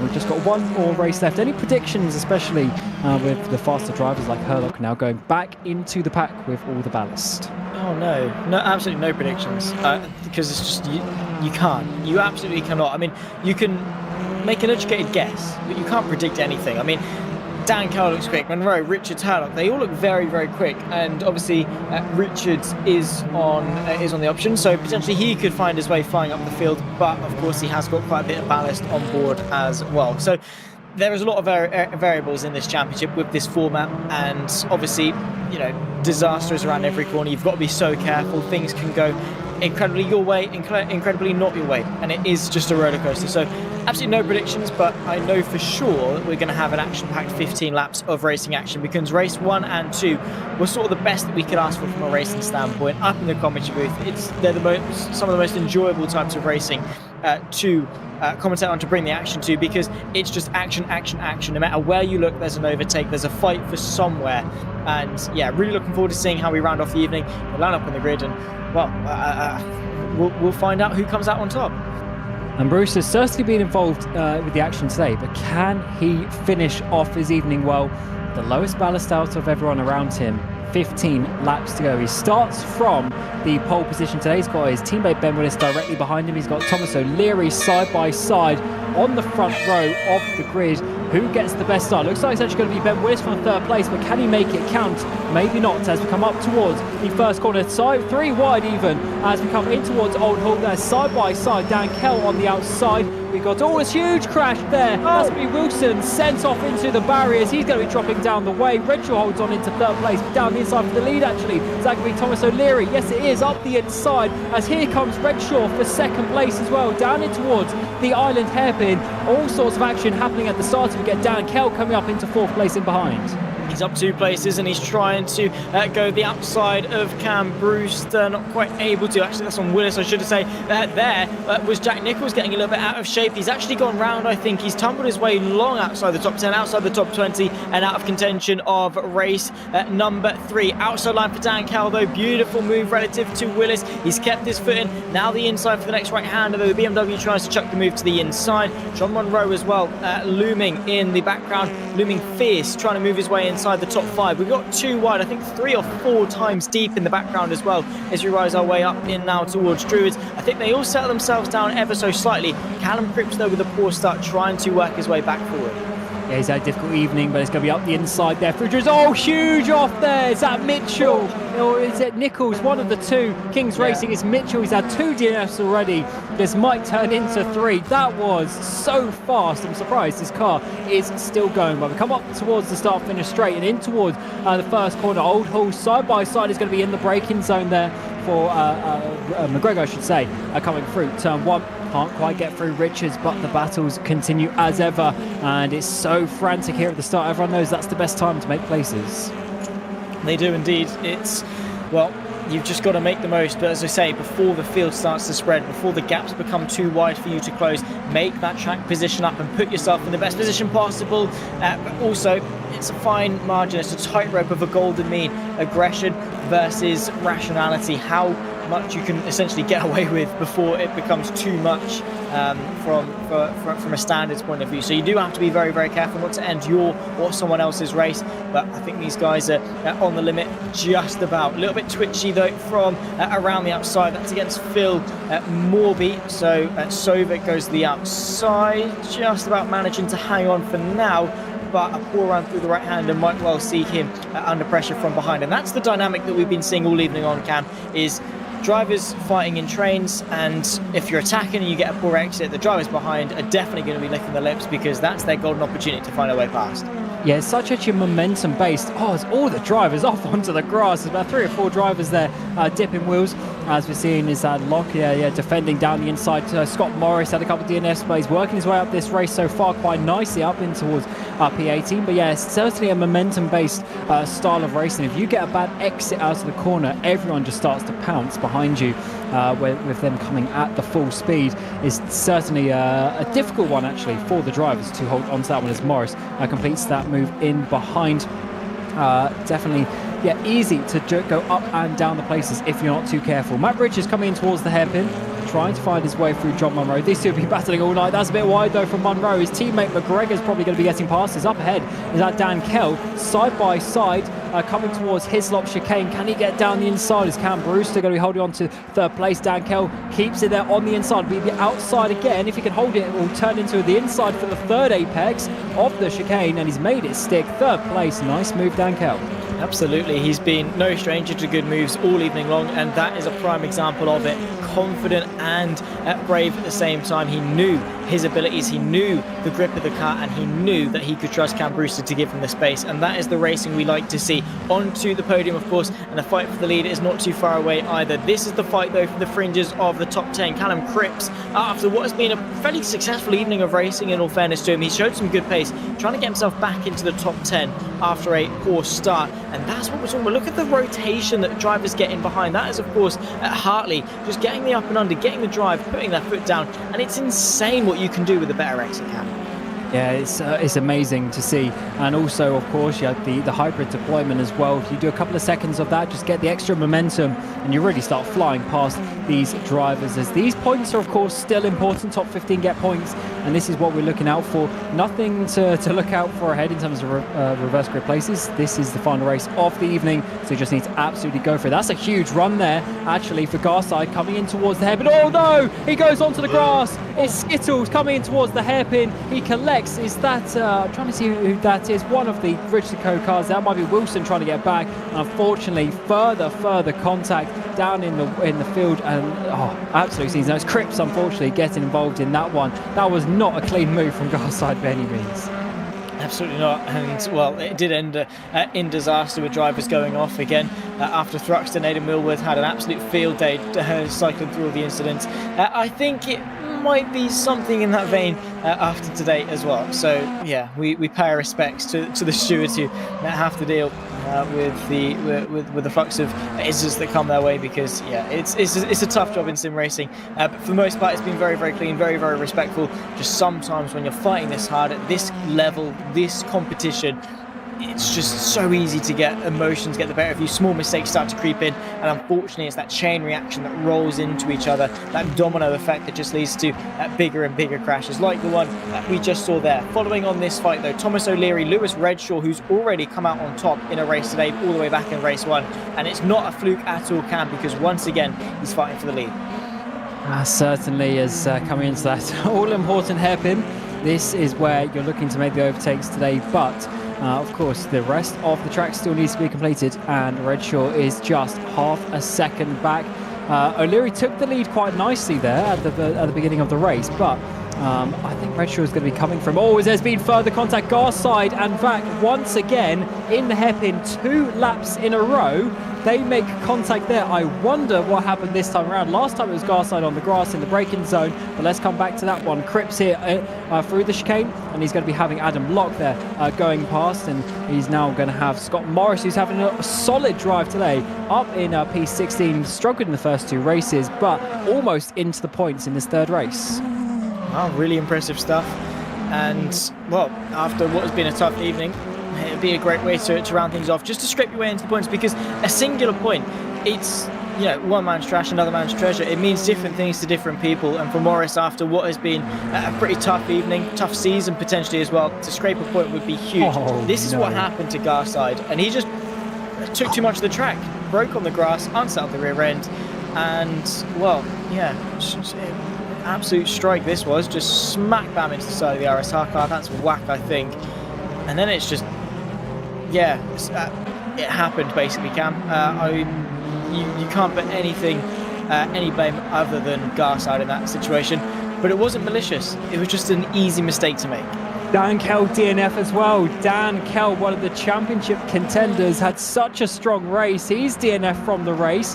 What on earth has happened here on this previous lap at Oulton Park? Garside DNF, Thomas Vac to the back, and now Dan Kell. Absolute scenes at Oulton Park, and that was such a Skittles moment from Garside. Obviously, Dan Kell was way ahead of that, so it must have been a separate incident, and he's really going to struggle in the championship. He's already missed a round or 2, and obviously looking to try and get further up today with some solid performances, but unfortunately that is not going to be coming his way. Just shows you how everything can bite around here if things just start going against you. But at the moment it's going for Thomas O'Leary, but Redshaw is getting closer and closer, coming towards the 7th lap of the race. Yeah, approaching the halfway mark of the final race of the evening, and this is a brilliant fight for the lead. Well, we're going to see what happened to Dan Kell. Was it of his own volition? And it was an easy mistake. Was it?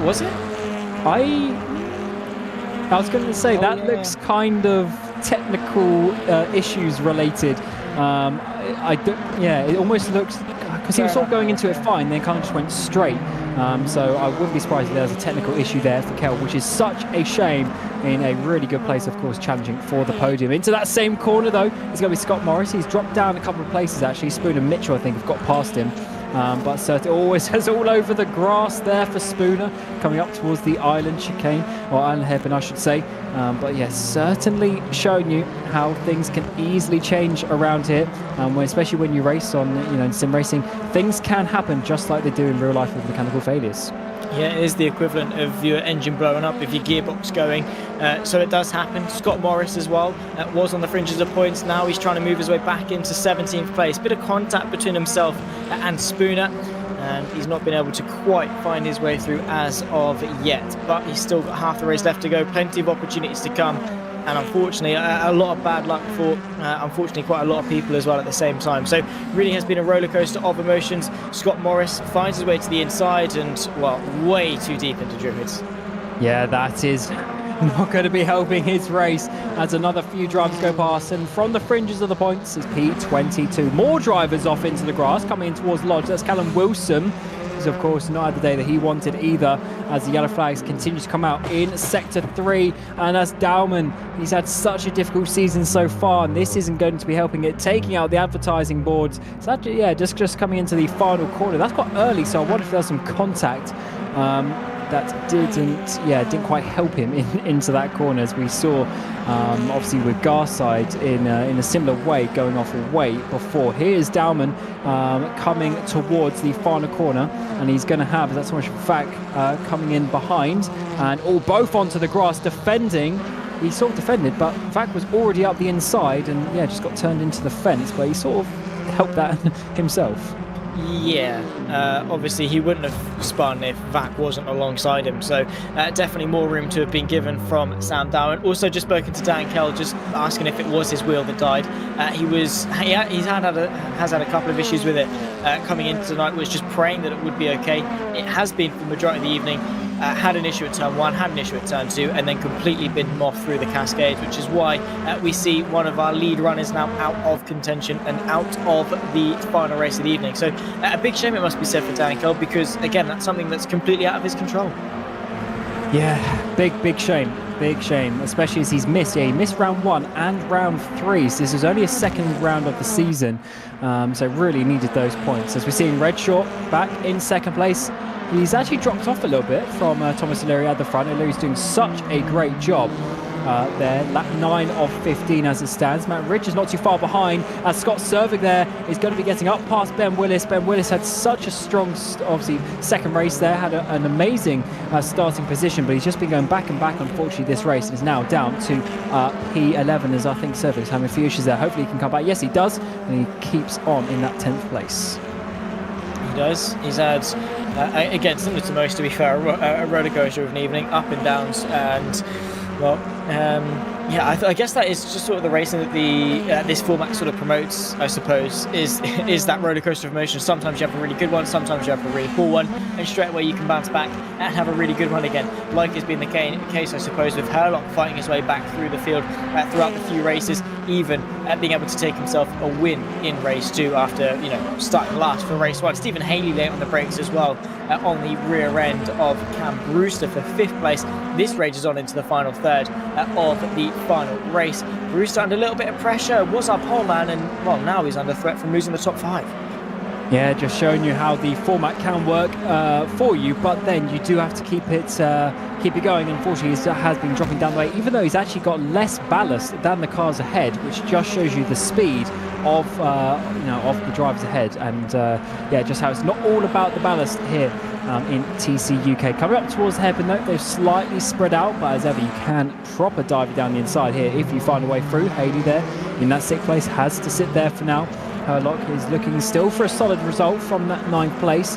Of course, got dropped back, from 7th place. Got dropped back to 9th at the start. He's already made up those 2 places. Let's see if he can get any more in the final 5 laps of the race. But as ever, the sort of overtakes become a bit harder the longer the race goes on, because everyone sort of settles in, the gaps spread out a bit. Then you have to try and find the momentum again, get aggressive once more. Difficult to do so, but I think especially in his second race, he shows that he can do that. Yeah, absolutely. It's all about just keeping your composure, staying calm, and making the most of the decisions that come your way. Obviously, you're driving these cars as quick as you can, and split-second decisions are so difficult to make, and there's always hindsight thinking, should have backed out of that one, should have gone for that one. But the great drivers will just go with their gut instinct, go for those moves if they need to, back out of those moves if they need to, sort of thing. So just trying to keep their composure, keep their focus, especially when their adrenaline is running as high as it is, because they've had already 2 races and the majority of race 3 also in this one. So yeah, the tension is high. They're going to be feeling a little bit tired, mentally fatigued as well, just to add on top of things. But we've got to suppress those emotions and drive purely on gut instinct and just focus on the racetrack, hitting those apexes, making those moves, closing those gaps, specifically when you've got fights as close as this one. 1, 2 and 3, O'Leary, Redshaw and Richards, and now nose to tail with McGregor not a million miles away either, Cam. Yeah, they've really started to close up. I wonder if O'Leary's made a mistake, or if this maybe is just a natural way with the tyre wear, something like that. We know that Richards has got those option compound tyres. Redshaw certainly doesn't, because he used them in the first race. And I'm trying to see where Thomas O'Leary is going. He's on the prime tyres as well, so it definitely is the faster drivers coming in behind. But let's see, in towards Lodge Corner now. Redshaw a little bit deep there, trying to get a better exit. than O'Leary. Coming up towards the start-finish line, Richards is looking racy, coming towards turn one, all up against the pit wall, down the inside, in towards Old Hall Corner, and second place is going to be for your championship leader, the #1 reigning champion as well, side by side on the exit, as Redshaw comes back to take that second place. Nice battles there. Richards dives it up the inside, in towards Cascades, all locked up on the brakes, slides it on the exit as well, but he continues side by side. Wow, great racing this is, completely on the limit as well. They're nose to nose as they head onto the brakes for the hairpin. Matt Richards a little bit wide, he's a little bit too wide as well, not able to get that rotation, not able to get his foot down either. So now McGregor is on the scene, and now we've got 4 phenomenal drivers battling for the race lead with just 3 and a bit laps left to go. Thomas Fack as well, moving his way up into 18th through the Cascades and moves his way past Spooner. But brilliant battling going on. It's on the limit. It's so respectful as well at the same time. And honestly, I'm always having to dart away from my screen at how tight this has been. However, Willis finds the barrier quite easily. I think he thinks that's invisible, but it's not. Yeah, there's definitely a barrier. I think it's just because the angle that we're looking at it, for some reason you can't see, but there is a barrier there. And Ben Willis, that's so awkward.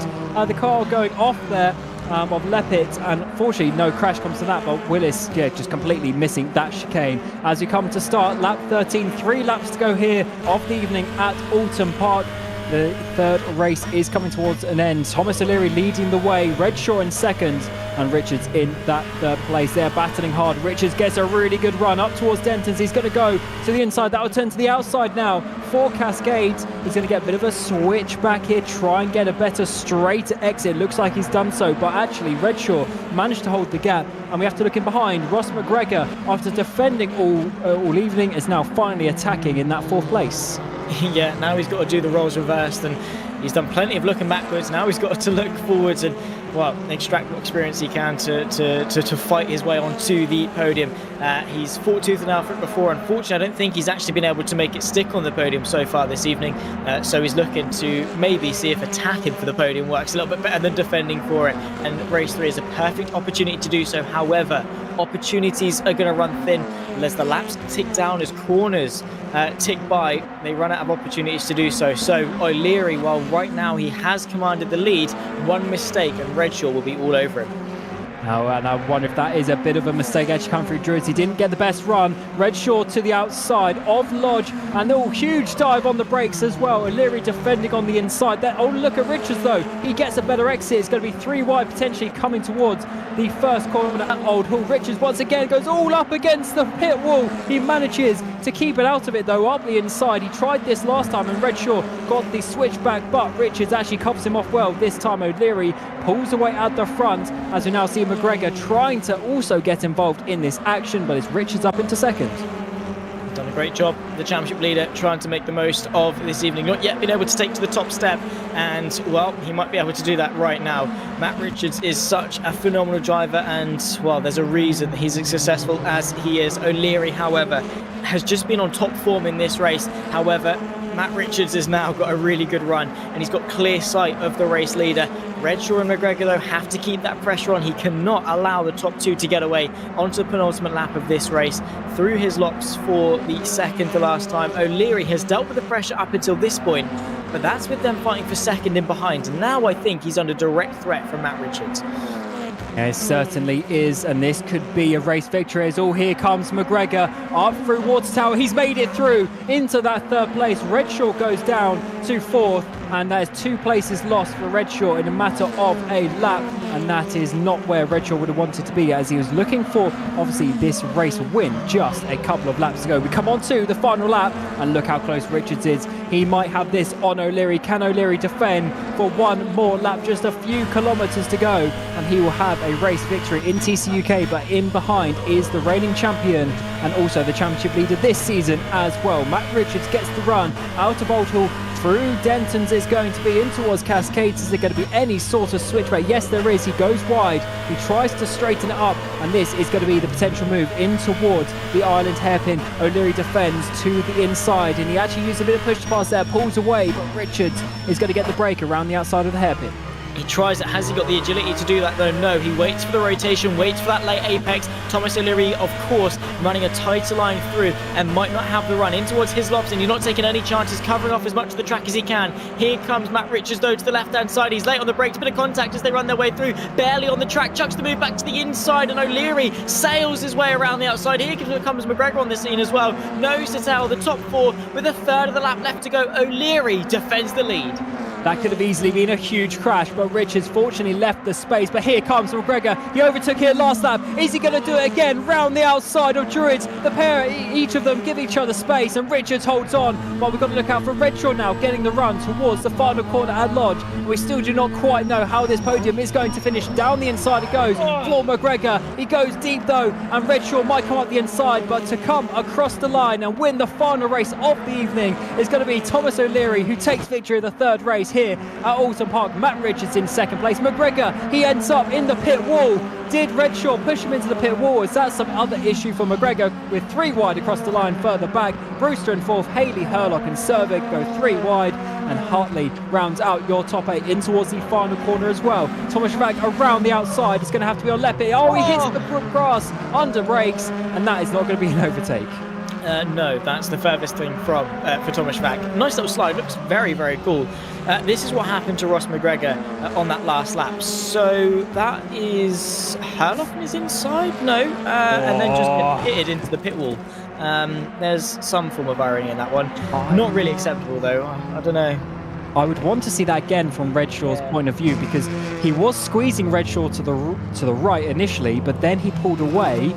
And then as you come up through Dilly, he's almost a kink left. So interesting to see how far Redshaw moved over. But that is for the stewards to work out, I'm sure, post-race. So Aidan Millward, good luck with that one. But that was a huge, huge hit. Here we go. Lewis Redshaw. So he's squeezed to the right-hand side. They move back to the left. Did he move across him? I'm not sure if he proper turned into him there on the second viewing, which is good because we don't like sort of malicious crashes like that. But certainly that is an awkward point. And because the car ahead, the rocket car, is a front-wheel drive car, any weight, any pressure on the rear end, and yeah, certainly they just get spun. Yeah, I mean, he does turn to the right a bit as well. So I definitely say that wasn't intentional, but just really, really unfortunate there. Because not only does McGregor miss out in third place, but he doesn't even get fourth. He's going to be 22nd and a DNF. Yeah. In all fairness, I will say that Redshaw probably shouldn't have put that car in the position in the first place on the inside of Lodge, but that's another thing entirely. He's on the podium, and well, a great way to round off race 3. And here is your result. Thomas O'Leary, awesome result from him. He's going to be absolutely loving that one. Taking the victory today. Matt Richards in second place. Lewis Redshaw getting that podium as we just saw. Cam Brewster, solid evening of action for him in fourth place. Stephen Haley as well, solid night in P5. Herlock, he should be happy with that one. From 25th in the first race, gets a win and a 6th place in race 2 and 3. 7th place, Scott Servick. 8th is Hartley. Cripps in 9th. And John Munro, disappointing evening for him, rounding out your top 10. And I'm just checking, yeah, that was Thomas O'Leary's first win in TCUK, so congratulations to him. And in fact, he hadn't even had a podium until this round as well, so congratulations to O'Leary. Phil Morby in 11th place, Adam Locke in 12th, Callum Wilson in 13th place. Mitchell, after that huge crash, brings it home in 14th, fair play to that. Leppert in 15th, Thomas Vack, he had a few ding-dongs today in 16th place. McGregor, unfortunately, DNF there in 17th place. And interesting numbers here, but Ben Willis, that'll be 18th place, Spooner in 19th, and Hilton rounding out your top 20, I guess that will be. Then Morris finally finishes a race in front of Sam Dowman. Dan Kell, Garside and Nichols will be your 3 DNFs to round out a very, very hectic evening of actions. That don't really know how to summarise that one, apart from the fact that that is just what TCUK is, and that's why we love to come here and race. It is. What a great evening of action. That was so good and exactly what we like to see. Obviously, incidents and crashes and things, that's a given. It's motorsport. Those bad things happen. But 90% of that was just hard, fair, out-and-out racing. Pure passion as well. Just chucked into Oulton Park. And touring cars as well. What a perfect combination that we had. So much importance for the championship, for race wins, podiums, top 5s. all the way down the field, we had something going on, and these guys wanted it dearly. So yeah, a really good, successful evening of racing, and a great way to mark another round in the season. And let's get a couple of interviews. We'll start off with Ross McGregor after that huge crash to finish race 3. We'll start with that, Ross. How was that crash for you? Obviously getting very tight there with Redshaw out of the final corner. Yeah, well, it's 100% Redshaw's fault there. There's no other way to look at it. He turned right into me and spun me into the pit apron. So really disappointing, but I think I saw him do it something earlier, so not surprising. But, you know, the good thing is, like, I've been struggling with, like, I've not had, like, a proper sim setup over the last, like, 2 or 3 months. So, like, now I'm kind of settled into a new house. So I've got, like, a proper sim rig. Everything's set up properly, and you know, I felt like a bit quicker tonight. So it's a shame to kind of end it like that, but you know, otherwise it's like kind of struggled a little bit with setup. Front wheel drive just feels a little bit slower than rear wheel drive, especially towards the end of the race, just with tyre wear and stuff like that. But yeah, I think me and John need to like practice. I think that'll help, and just get on top of the setup a little bit more. But yeah, it is what it is. You know, I don't think we've really got any more time, so we'll just try our best and keep going. And you, especially in race 1 and 2, you had more of a defensive style race. Just how was it with the pressure of everyone behind you? I mean, you're really holding on there in that first race. Yeah, it was a nightmare, absolute nightmare. All you can really do is keep it to the inside of the hairpin, and then it's really difficult to get round outside. But at the end, like I hadn't been watching the battery level, so the battery there was nothing left, so I didn't have any boost. So there's a couple of cars just like drove straight past me in the last lap. So, but I kind of learned for race 2, but yeah, I still just dropped back because just lacking in pace. So it's a bit disappointing, but you know, a podium would have helped a lot in that last race, but it was not to be. Yeah, you certainly had a solid evening, and a bit of a shame about how the race 3 finished there, but hopefully we'll speak to you again soon and with a podium this time. So yeah, good luck for the future races. Cheers, thank you. Now we'll bring in Dan Herlock there. What an eventful evening you had, Dan. Of course, starting from the back in that race 1, you worked your way up through race 1 and 2 to finally get victory at the end of race 2. Then a pretty hectic race in race 3. Just how was your evening? Yeah, obviously not ideal start, having driver issues with the graphics card, but managed to work my way up P13, and then race 2 was just a matter of using the softs grip and then eventually getting past the very stubborn Matt Richards. Race 3 I was a bit lucky with Haley in front of me, giving me slipstream so I could just stay ahead of the pack behind. But it was eventful, we'll say that much, yeah.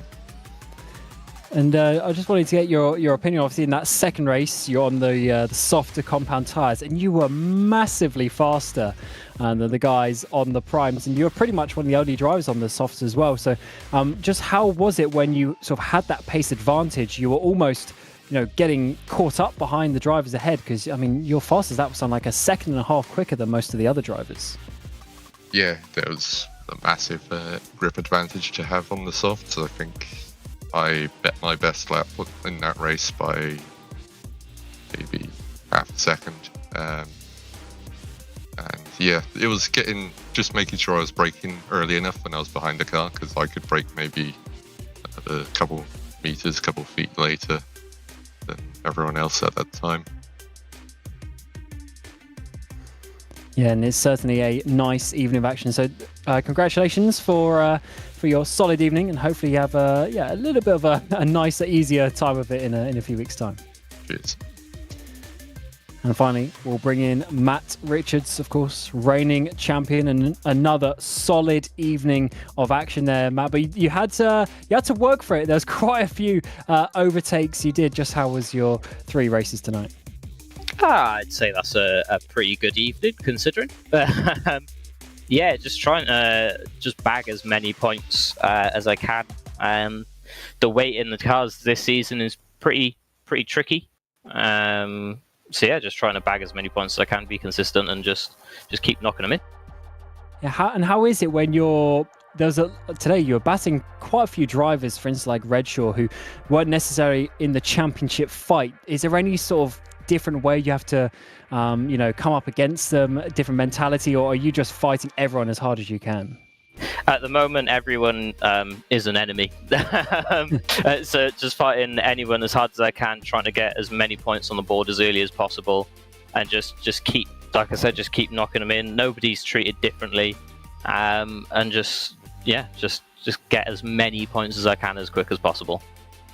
And I was also wondering, you seem to be qualifying pretty well considering you have the weight. Are you pretty much just practicing solely with that 75 kgs because you're going to be doing a lot of driving with the ballast?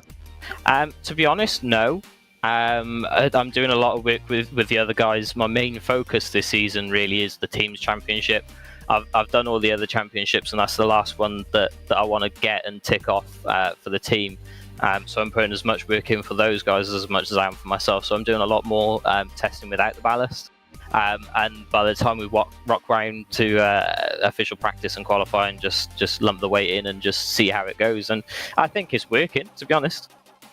Yeah, you're doing a good job. Yeah, shame for Cripps and Wilson. They had a few issues today, but you're certainly doing a good job this season. So yeah, good luck for the remaining races. Thank you very much. And Zach, that'll conclude the interviews, but certainly your final thoughts on what a hectic evening we had. Well, it was great, wasn't it? From start to finish, we weren't bored at all. There was never a quiet moment. There was always something to talk about up and down the field. It was fantastic, and it's why we love TCUK. It's why we love touring cars. It's why we love Oulton Park.